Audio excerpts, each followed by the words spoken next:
you don't really hear yourself coming off of other things. It's just the direct sound, and that's it.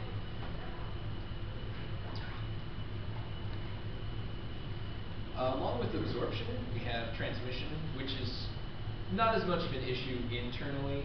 This is mostly for the sake of not bothering your neighbors. If you know a little bit about transmission, then hopefully you can sort of plug up any holes you've got if you're playing loud music.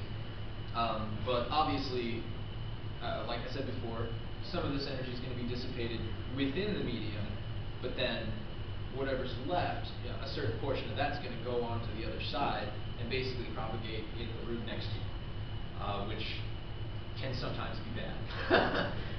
So, but internally, inside the room, it actually has the same effect as absorption would have, because you're losing that much of the sound. So, for instance, if you have this situation where it's absorbing a little bit of it and then there's nothing on the other side, then a lot of that energy is actually just going to go straight through that wall, and it's not going to bounce back as much. Versus if you had a real thick, rigid wall there that was just bouncing everything back, then that transmission loss wouldn't be as much, and you would need more absorption. Otherwise, it would just keep reflecting back at you.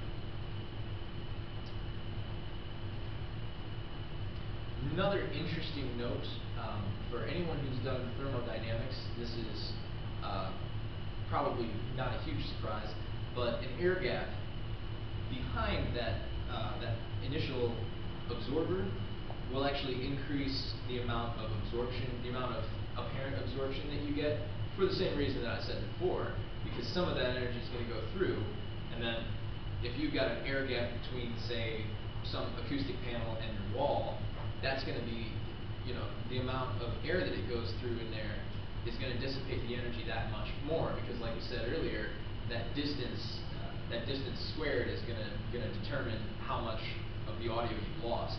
So even as it's traveling through the air, it's losing energy. And so if you've got an air gap behind something that you're trying to absorb sound with, it's actually going to increase the absorption a lot for a little bit of air gap.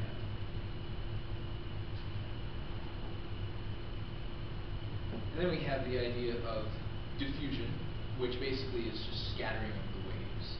Obviously, this almost looks like sort of a carpet or a bed of spikes. I sort of just made that one up. But this is, as opposed to a smooth surface, if you have a rough surface like this, it's sort of unpredictable as to what angle the waves are going to reflect at, because, from one point to another, there's going to be a lot of different surfaces that it's hitting. So what diffusion does is basically sort of make it feel more live, and it makes it so that it sort of disperses everything, which can be a good and bad thing. If you get a lot of diffusion, it sort of can have the same effect as if you have a little reflection, which is to say that it can kind of muddy things up a little bit so that you don't get as much clarity. But if it's not too much diffusion, then it actually has the effect of sort of making the room feel a little bit bigger, making it seem a little bit less, a little bit less small, really, a little bit less focused. Oh yeah, and for parallel surfaces, like we were talking about, a square room or parallel walls, if you've got the two parallel surfaces that are causing room modes between each other, that diffusion can actually help out a lot with that, because instead of bouncing parallel to each other, they're just going to bounce all over the place, and it's going to be, it's not going to cause as many coincidental waves in as many spots.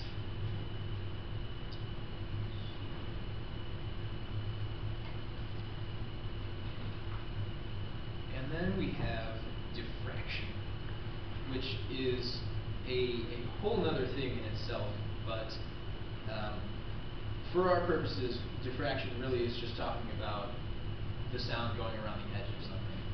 And really, the only thing as far as that goes that you need to know is that, for instance, if you've got a gap, and this is my favorite gap under the door, which I have in every door that I've ever had in every house I've ever rented.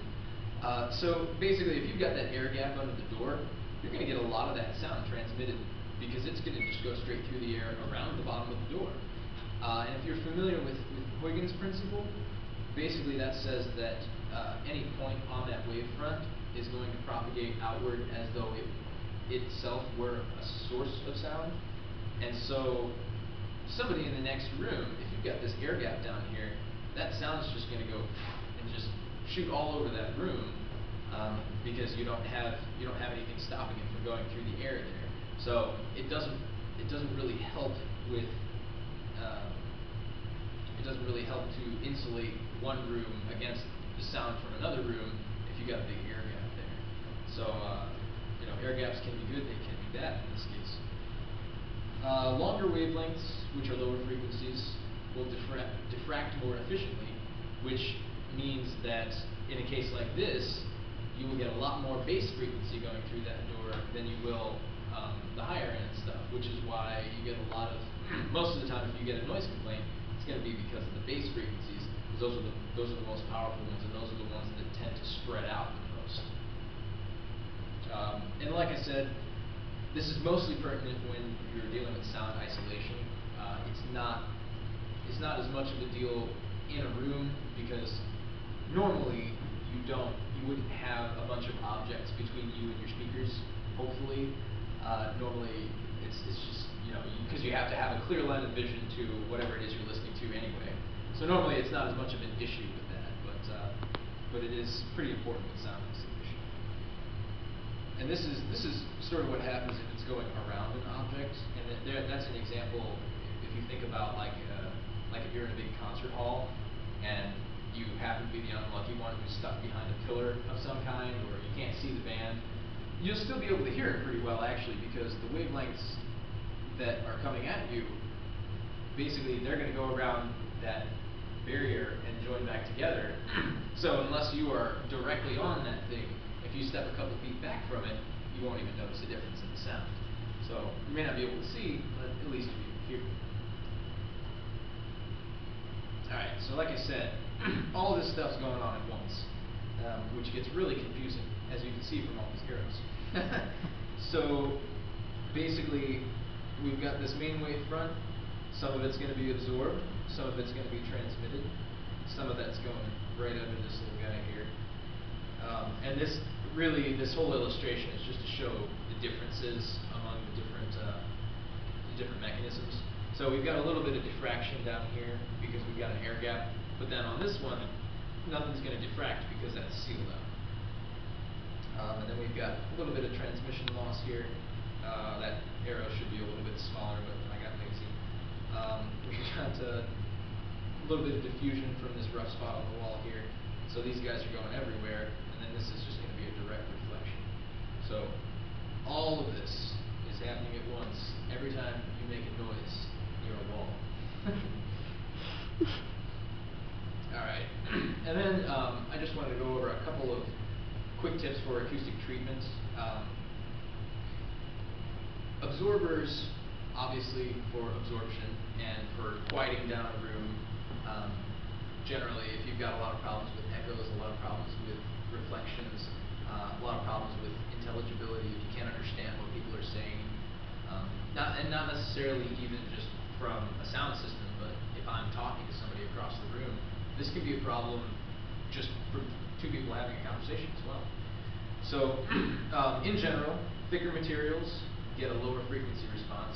So if you use something that's a few feet thick versus something a few inches thick, you'll cover a lot more of that bass frequency, which it's not always convenient, but it definitely makes a big difference. Denser materials will give you more absorption for thickness, and that just comes down to how many of those molecules are getting vibrated, and how much that energy is dissipating throughout the material. Another interesting note, back to the thermodynamics, lower thermal conductivity will yield better absorption, which basically just means that the better thermal insulator it is, the better acoustic insulator it is as well. So things like